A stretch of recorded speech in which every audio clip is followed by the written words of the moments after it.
Hi friends, मैं गीत स्वागत करती हूँ आपका मेरे चैनल हॉलीवुड इन हिंदी में। आशा करती हूँ आप सब अच्छे होंगे। फ्रेंड्स, आज हम द विचर सीजन 2 के एपिसोड 4 रिडानियन इंटेलिजेंस को एक्सप्लेन करेंगे। So let's dive in. कहानी की शुरुआत होती है और हम सीरी और गेराल्ट को कैरमोरन के आसपास ट्रेनिंग करते देखते हैं, जहाँ सीरी ट्रेनिंग करते हुए पत्थरों से टकराकर गिर जाती है और उसे थोड़ी चोट आ जाती है और खून निकलने लगता है। उसे वहां ट्रिस दिखती है, जिसे देख सीरी थोड़ी चौकन्नी हो जाती है। जैसे कि हम जानते हैं कि कैरमोरन एक सुनसान जगह पर है जहां बहुत ही कम लोग आते जाते हैं, इसीलिए सीरी ट्रिस को देख थोड़ी सस्पिशियस हो जाती है। ट्रिस सीरी के जख्म पर हाथ रखकर उसे हील कर देती है, जहां गेराल्ट एक बोर्ड को मारकर उसे कंधे पर रख ले आता है और ट्रिस को देख खुश होता है। सीरी इन्हें देख समझ जाती है कि ये दोनों एक दोस्त हैं। इसके बाद ये लोग कैरमोरन के ग्रेट हॉल में आते हैं, जहां वेसिमियर भी ट्रिस को देख उसका स्वागत करता है, जिसे देख समझ आता है कि ट्रिस यहाँ पहले भी आ चुकी है। नेक्स्ट हम देखते हैं कि नॉर्दर्न किंगडम में एल्व्स को बंदी बनाया जा रहा है। असल में फ्रांसिस्का ने जब से निल्फगार्ड से संधि की है, तब से पूरे कॉन्टिनेंट पर एल्व्स को निल्फगार्ड का जासूस माना जा रहा है और उन्हें पकड़कर जेल में डाला जा रहा है। यही हम काहिर और येनिफर को देखते हैं, जो नॉर्दर्न किंगडम के सिपाहियों से छुप रहे होते हैं। काहिर यहाँ येनिफर को पोर्टल क्रिएट कर उन्हें यहाँ से निकालने के लिए कहता है, मगर येनिफर ये नहीं कर सकती। वो काहिर को कहती है कि पोर्टल्स को ट्रैक किया जाता है, जो सही भी है, मगर हमें पता है कि येनिफर अपना जादू खो चुकी है। काहिर जिंट्रा, जिसे अब जिंट्रा कहा जाता है, वहाँ जाना चाहता है, जिस पर येनिफर उसे बताती है कि निल्फगार्ड और एल्व्स की संधि हो चुकी है। फ्रिंचला वहाँ लीडर है। काहिर ये सुन हैरान हो जाता है, जिस पर येनिफर कहती है कि ये अजीब है ना कि लोग कितनी जल्दी आपको भुला देते हैं। इसके बाद वहाँ फ्लायर्स आकर गिरते हैं, जिसमें येनिफर और काहिर का स्केच है, जिन्हें नॉर्दर्न किंगडम के सिपाही ढूंढ रहे हैं। वो दोनों सेंट्रा जाने का डिसाइड करते हैं, क्योंकि अब यहाँ रुकना उनके लिए खतरे से खाली नहीं है। इसके बाद हमें रिडानिया ले जाया जाता है, जहाँ किंग वेसिमियर अपने महल में अपने दो एडवाइजर्स के साथ होते हैं, जिसमें से एक को वो बचपन से जानते हैं। ये दोनों वेसिमियर को एक ड्रिंक पिलाने वाले होते हैं कि तभी वहाँ वेसिमियर का एक दूसरा एडवाइजर, जिसका नाम डिक्स्ट्रा है, वो उन दोनों को मार डालता है, क्योंकि वो वेसिमियर को जो ड्रिंक पिलाने की कोशिश कर रहे थे उसमें जहर था। इसके बाद वो वेसिमियर को कहता है कि क्वीन कलांथे अब मारी जा चुकी हैं और सेंट्रा में एल्व्स रह रहे हैं। यही मौका है कि हमें सेंट्रा पर हमला करना चाहिए। वो यहाँ युद्ध को बढ़ावा देने की बात कर रहा होता है। जब वो दोनों ये बात कर रहे होते हैं, तब वहाँ एक आउल बैठा होता है, जिसके बारे में हमें आगे पता चलेगा। नेक्स्ट हम कैरमोरन आते हैं, जहाँ सीरी ट्रिस से पूछती है कि वो गेराल्ट को कैसे जानती है। तब ट्रिस बताती है कि कुछ समय पहले गेराल्ट ने ट्रिस की एक राजकुमारी को बचाने में मदद की थी। जैसे कि हमें सीजन 1 में दिखाया गया था कि कैसे गेराल्ट और ट्रिस ने किंग फोल्टेस की बेटी, जो शाप से स्ट्रिगा बन चुकी थी, उसकी जान बचाने और शाप तोड़ने में मदद की थी। सीरी को ट्रिस पसंद आती है। वो उसे कैरमोरन दिखाने का ऑफर करती है, जिस पर ट्रिस कहती है कि वो इस जगह को अच्छी तरह से जानती है, क्योंकि जब गेराल्ट ने वेसिमियर को ट्रिस के बारे में बताया था, तब वेसिमियर ने ट्रिस को कैरमोरन बुला लिया और अब ट्रिस को सीरी के लिए बुलाया गया है, ताकि उसकी ट्रेनिंग में मदद हो सके। इसके बाद हम येनिफर और काहिर को देखते हैं, जो सिपाहियों से छुपते हुए जा रहे होते हैं, जहां रास्ते में उन्हें एक सिपाही देखता है, जिससे बच वो दोनों एक अंडरग्राउंड टनल में आते हैं, जहां उनकी मुलाकात दो एल्व्स से होती है, जो इन्हें बताते हैं कि सैंड पाइपर नाम का एक आदमी है जो एल्व्स को सुरक्षित जगह पर पहुंचा रहा है। यहाँ काहिर इन एल्व्स को कहता है कि अगर तुमने हमारी मदद की तो तुम्हें हम सेंट्रा ले जाएंगे, जहां तुम्हें रहने को अच्छी जगह मिलेगी। नेक्स्ट हम ट्रिस और गेराल्ट को बात करते देखते हैं, जहां गेराल्ट ट्रिस को कहता है कि सीरी उसका लॉ ऑफ सरप्राइज है और उसमें कुछ तो अलग है, क्योंकि गेराल्ट जानता है कि सीरी की माँ यानी पवेटा में भी शक्तियां थी, जो हो सकता है सीरी में भी हो, मगर सीरी ने अब तक इसका कोई प्रमाण नहीं दिया है। लेकिन गेराल्ट को लगता है कि सीरी फ्यूचर देख सकती है, क्योंकि उसके सामने सीरी को कई बार विजन आए हैं। गेराल्ट आगे एस्कल के बारे में बताते हुए कहता है कि उसे एक लीशी ने इन्फेक्ट किया और उसकी मौत हो गई, और सीरी को एक खिंचाव महसूस हुआ जो उसे जंगल की ओर ले गया, जहां वही लीशी था जिसने एस्कल को इन्फेक्ट किया था, मगर एक दूसरे जीव ने उस लीशी को मार डाला और सीरी पर हमला करने की कोशिश की। गेराल्ट ने इस क्रिएचर को पहले कभी नहीं देखा। गेराल्ट से पूछता है कि क्या कोई जादूगर इसे क्रिएट कर सकता है, जिस पर वो कहती है ये जादू बैन है, मगर ऐसा हो सकता है। जिसका पता लगाने के लिए ट्रिस उस क्रीचर से कुछ सैंपल लेती है और सुबह तक का वक्त मांगती है। इसके बाद ट्रिस कहती है कि किसी को सीरी क्यों चाहिए होगी, जिस पर गैरल्ट कहता है कि पता नहीं, इसीलिए वो उसे ट्रेनिंग दे रहा है ताकि जब गैरल्ट ना हो तो सीरी अपने आप को प्रोटेक्ट कर सके। इसके बाद ट्रिस एस्कल की मौत के लिए दुख जताती है, जिस पर गैरल्ट कहता है कि उसे भी सॉर्डन हिल में मारे गए मेजिस के लिए दुख है। ट्रिस गैरल्ट को कहती है कि तुम विचर्स इमोशनलेस होने का कोशिश करते हो, मगर तुम सब फील करते हो। जिसके बाद वो गैरल्ट को अपने साथ रुकने के लिए कहती है, मगर गैरल्ट उसे सॉरी कहकर चला जाता है। इससे हमें पता चलता है कि गैरल्ट येनिफर को वाकई प्यार करता है। उसे लगता है कि येनिफर मारी जा चुकी है और वो उसके लिए अभी भी शोक मना रहा है। नेक्स्ट हम येनिफर और काहिर को अंडरग्राउंड टनल में उन एल्व्स के साथ देखते हैं, जहां उन पर कोई क्रीचर हमला करता है और एक एल्व को पकड़ लेता है। येनिफर और काहिर उसकी मदद करने की कोशिश करते हैं, मगर वो उसे नहीं बचा पाते। वो क्रीचर येनिफर को भी अपनी तरफ खींचता है, मगर काहिर येनिफर को बचा लेता है। वहीं जो दूसरा एल्फ होता है वो अपनी जान बचाकर भाग जाता है। काहिर और येनिफर किसी तरह बाहर आते हैं और काहिर को ये अंदाज़ा हो जाता है कि येनिफर के पास अब जादू नहीं है। वो येनिफर को कहता है कि उसने सॉर्डन हिल में येनिफर का जादू देखा है और उसने पहले कभी कुछ ऐसा नहीं देखा था। अगर येनिफर ने अपना जादू खो दिया है तो हो सकता है कि उसे कोई और बड़ा पर्पस सर्व करना हो। जिसे सुन येनिफर चिढ़ जाती है और काहिर को कहती है कि मुझे तुम्हारी वाइट फ्लेम यानी निल्फगार्ड के एम्परर की रिक्रूटमेंट स्पीच नहीं सुननी। जिस पर काहिर कहता है कि वाइट फ्लेम ने पहले हमें सर्व किया और अब हम उन्हें सर्व कर रहे हैं। उन्होंने हमें वो दिया जो हमें चाहिए था। तभी उन दोनों को वो एल्फ दिखता है जो उस क्रीचर से डर कर टनल से भाग गया था। वो दोनों उसके पीछे जाते हैं और एक रूम में आते हैं जहां और एल्व्स भी होते हैं।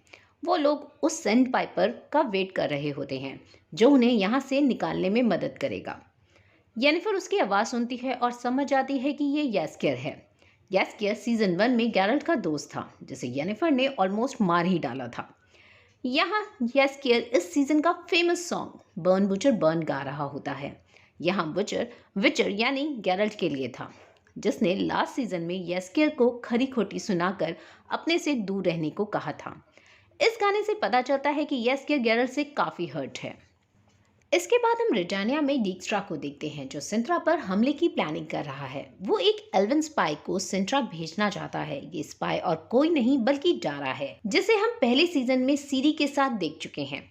हम देखते हैं कि डीक्स्ट्रा ये सब एक आउल को कह रहा है। ये वही आउल है जिसे थोड़ी देर पहले हमने रिटानिया के किंग विजिमर के रूम में देखा था। ये आउल एक मेज है जिसका नाम फिलिपा एल्हार्ट है। फिलिपा और डेक्स्ट्रा लवर्स होते हैं और रिटानिया किंगडम में सलाहकार हैं। फिलिपा उन मेजेस में से है जो अपना रूप बदलकर एक दूसरे जीव में कन्वर्ट हो सकती है। नेक्स्ट हम कैर मॉरन पहुंचते हैं, जहां सीरी बहुत अच्छे से तैयार है और ट्रिस उसे अपने साथ प्रयोगशाला में काम करने का ऑफर करती है, जिससे वो साथ रहकर उसकी जादू की क्षमता देख सके। सीरी खुशी से इसके लिए तैयार हो जाती है। उसे भी ट्रिस का साथ पसंद आ रहा है। इसके बाद यहाँ कोएन और लैम्बर्ट आते हैं, जो सीरी को साफ सुथरा देखकर उसका मजाक उड़ाते हैं, जिससे नाराज हो सीरी वहाँ से चली जाती हैं। जहाँ ट्रिस उन्हें देख लेती है और उन दोनों की क्लास लगाती है। वो उन्हें कहती है कि तुम लोग सीरी का ध्यान नहीं रखते। वो हमेशा गंदे कपड़ों में होती है और उसे हमेशा कहीं ना कहीं चोट आई होती है, जिसे सुन वो दोनों बस चुपचाप वहाँ खड़े हो जाते हैं। इसके बाद ट्रिस और सीरी को प्रयोगशाला में दिखाया जाता है, जहाँ सीरी ट्रिस को पूछती है कि उसे अपनी शक्तियों पर कंट्रोल करने में कितना समय लगा, जिस पर ट्रिस कहती है कि इसमें काफ़ी समय लगा। तभी वहाँ गैरल्ट आता है, जो सीरी के लिए ब्रेकफास्ट लाता है, जिसे लैम्बर्ट और कोएन ने सीरी के लिए एज अ सॉरी भिजवाया था। यहाँ हम देख पाते हैं कि सीरी को सब बहुत प्यार करते हैं। आखिर वो एक छोटी बच्ची ही है। सीरी यहाँ गैरल्ट को कहती है कि उसकी नानी यानी क्वीन कालांथे भी ड्रेसेस पहनती थी और मैदान में युद्ध भी करती थी। मैं भी दोनों काम कर सकती हूँ, जिस पर गैरल्ट कहता है कि वो इस बात को समझता है। इसके बाद ट्रिस ने उस क्रीचर की बॉडी से जो सैंपल टेस्टिंग के लिए लिया था वो जांच के लिए रेडी हो जाता है। ट्रिस पता लगाती है कि इसमें स्टेलासाइट मौजूद है, जो मोनोलिथ में पाया जाता है। इसके बाद केराल्ट एस्कल की बॉडी से जो सैंपल लिया था उसे ट्रिस को दिखाता है, जिसमें उन्हें स्टेलासाइट मिलता है। वो दोनों ये देखकर हैरान होते हैं कि दो अलग अलग क्रीचर्स में एक ही तरह का डस्ट कैसे मौजूद है। इसके बाद सीरी कुछ सोचने लगती है, जिस पर गेराल्ड उससे पूछता है कि उसे इसके बारे में अगर कुछ पता है तो वो बताए। सीरी गेराल्ड को कहती है कि सिंत्रा पर निल्फगार्ड के हमले के बाद उसने सिंत्रा से भागते हुए उनकी दीवारों के बाहर एक मोनोलिथ को गिरते हुए देखा था। वो ये बताते हुए उस डस्ट को टच करती है और उसे एक विजन आता है जहां उसे वही मोनोलिथ दिखता है और उसे विस्पर सुनाई देते हैं जिसमें कहा जाता है कि मौत आने वाली है। इसके बाद सीरी की आंख खुलती है और वो अपने कमरे में ट्रिस और गेरल्ट के साथ होती है। गेरल्ट सीरी को कंसोल करते हुए कहता है कि तुम बहादुर हो, मगर हमें तुम्हारी मदद करने दो। जिस पर सीरी उन्हें बताती है कि जब निल्फगार्ड का सिपाही यानी काहिर उसे सिंट्रा से किडनैप कर ले जा रहा था, तब वो डर गई और जोर से चिल्लाई। तब वो मोनोलिथ गिरा। वो उसे गिराना नहीं चाहती थी और ये क्रीचर उसी की वजह से आए हैं। गेरल्ट उसे कहता है कि वो सब संभाल लेगा और उसे वो मोनोलिथ खुद जाकर देखना होगा। नेक्स्ट हम जैस्कियर को देखते हैं, जिसे येनिफर मिलती है और वो उसे गले लगाती है। येनिफर यहाँ जैस्कियर को कहती है कि वो उन दिनों को बहुत मिस करती है जब उसकी प्रॉब्लम एक कवि यानी जैस्कियर था जो उसे बोर करता रहता था, और आज उसकी ज़िंदगी में बहुत ज़्यादा परेशानियां हैं। वो यहाँ जैस्कियर को कहती है कि तुम्हारे गाने से पता चलता है कि गेराल्ट ने तुम्हें भी बहुत हर्ट किया है। जैसे कि लास्ट सीजन में हमने देखा था कि गेराल्ट ने जैस्कियर को खूब खरी खोटी सुनाई और उसे अपने से दूर जाने के लिए कहा। इसके बाद येनिफर जैस्कियर से पूछती है कि वो एल्व्स की मदद क्यों कर रहा है, जिस पर जैस्कियर कहता है कि ऐसा बहुत से लोग हैं जो एल्व्स की मदद चुप कर करना चाहते हैं और मैं उन्हीं की मदद कर रहा हूँ जो ऐसा करना चाहते हैं। जिस पर येनिफर कहती है मगर क्यों। जिसके बाद जैस्कियर बताता है कि वो एक ऐसी जगह पर रहता था जहाँ फ्री थिंकर्स इन्वाइटेड थे। कई रेस और क्रीड के लोग रहते थे, मगर फिर उन्होंने एल्व्स को मारना शुरू कर दिया और इसके बाद वो औरों को भी मारना शुरू कर देंगे। तभी यहाँ काहिर आता है और येनिफर जैस्कियर को कहती है कि हम दोनों को सिंत्रा जाना है। जैस्कियर येनिफर को कहता है कि वो उन्हें सिंत्रा पहुंचाने के लिए अपनी जान लगा देगा, मगर पहले उन दोनों को नहाना होगा क्योंकि वो बहुत स्मेली हैं। नेक्स्ट हम कैरमोरन पहुंचते हैं, जहां गेरल्ट उस मोनोलिथ के बारे में पता करने के लिए सिंत्रा जाने की तैयारी कर रहा होता है। तभी वहां ट्रिस आकर उसे कुछ पोशंस देती है। गेरल्ट ट्रिस को कल रात के ऑफर को ना एक्सेप्ट करने के लिए सॉरी कहता है और कहता है कि तुम जो चाहती हो वो मैं नहीं बन सकता, तुम मेरे लिए इम्पोर्टेंट हो और हमेशा रहोगी। तभी वहां वेस्मेयर आता है जो गेरल्ट को कहता है कि तुमने तो कहा था कि तुम कभी सिंत्रा नहीं जाओगे। जिस पर गेरल्ट कहता है कि मुझे सीरी के लिए ये करना ही होगा। ट्रिस गेरल्ट को कहती है कि उसका एक दोस्त है जो मोनोलिथ्स की स्टडी करता है। वो यहाँ एस्ट्रेड के बारे में बता रही होती है। वो गेरल्ट को एस्ट्रेड के पास टेलीपोर्ट करने का ऑफर करती है और गेरल्ट को देखकर समझ आता है कि उसे टेलीपोर्ट होना बिल्कुल पसंद नहीं है। नेक्स्ट गेरल्ट एस्ट्रेड के पास टेलीपोर्ट होता है, जिससे कोई अंदाजा नहीं कि गेरल्ट कौन है, इसलिए वो चौकन्ना हो जाता है और गेरल्ट वहां बैठ जाता है। उधर हम जैस्कियर को येनिफर, काहिर और बाकी एल्व्स को सेफली एक बोट की तरफ ले जाते देखते हैं जहां से वो सिंट्रा पहुंच पाए। जैस्कियर उन लोगों को एक जगह रुकने को कहता है और खुद बोट के लिए आगे बढ़ता है, जहां उसे एक पहरेदार रोकता है जो उससे पेपर्स मांगता है और जैस्कियर उसके आगे पेपर ढूंढने के बहाने गाना गाने लगता है और वो पहरेदार जैस्कियर के गाने को पहचान जाता है और उसे कहता है कि उसकी बेटी जैस्कियर की फैन है। वो जैस्कियर को बिना पेपर दिखाए जाने देता है, मगर जाते जाते वो जैस्कियर के गाने में कमी निकाल देता है, जो बात जैस्कियर को बिल्कुल पसंद नहीं आती और वो उस गार्ड से भिड़ जाता है और उनका प्लान यहाँ बिगड़ने लगता है। मगर यहाँ वही एल्फ जो टनल में अपने साथी को छोड़कर भाग गया था आगे आता है और उस गार्ड को जो जैस्कियर से लड़ाई कर रहा था उसे उकसाता है। वो गार्ड जैस्कियर को छोड़ उस एल्फ को मारने लगता है और वहाँ जो बाकी गार्ड्स होते हैं वो भी आकर उसी एल्फ को मारने लगते हैं और मौके का फायदा उठा येनिफर, काहिर और बाकी एल्व्स जैस्कियर के साथ बोट में एंटर कर जाते हैं। नेक्स्ट हम वेस्मेयर को देखते हैं जो कैरमोरन के आसपास जंगलों में घूम रहा होता है कि तभी उसकी नज़र फेनिवेट पर पड़ती है। फेनिवेट वही फूल होता है जो वहीं उगता है जहां एडर्स ब्लड गिरा हो। वेस्मेयर ये देख हैरान होता है। वो वहां जाता है जहां सीरी ट्रेनिंग करती है और वहां भी फेनिवेट उगे होते हैं। फेनिवेट एक इम्पॉर्टेंट इंग्रेडिएंट है जिससे विचेस बनाए जाते हैं। इंसानों के हमले के बाद उन्होंने इस इंग्रेडिएंट को भी तबाह कर दिया था ताकि विचर्स आगे ना बन सकें। वेसेमिर फेनिविट को लेकर कंफर्मेशन के लिए ट्रेस के पास जाता है और उससे पूछता है, जहां ट्रेस उसे कंफर्म करती है कि ये फेनिविट ही है, मगर एल्डर ब्लड तो बहुत पहले खत्म किया जा चुका है। उन्हें समझ नहीं आ रहा कि ये कैसे पॉसिबल है। इसके बाद वेसेमिर कहता है कि ये हमारे लिए तोहफे जैसा है, क्योंकि अब इस फूल और सीरी की मदद से वो विचर्स की संख्या बढ़ा सकते हैं। नेक्स्ट हम जेस्कियर और बाकी सबको बोट में देखते हैं, जहां डारा भी होता है। हमें पता है कि डारा वो स्पाई होगा जो सिंट्रा की जानकारी डीस्ट्रा तक पहुंचाएगा। इसके बाद जेस्कियर येनिफर को कहता है कि बताओ तुम्हें क्या हुआ है, जिस पर वो कहती है कि अराजकता यानी कैओस ने उसका साथ छोड़ दिया है।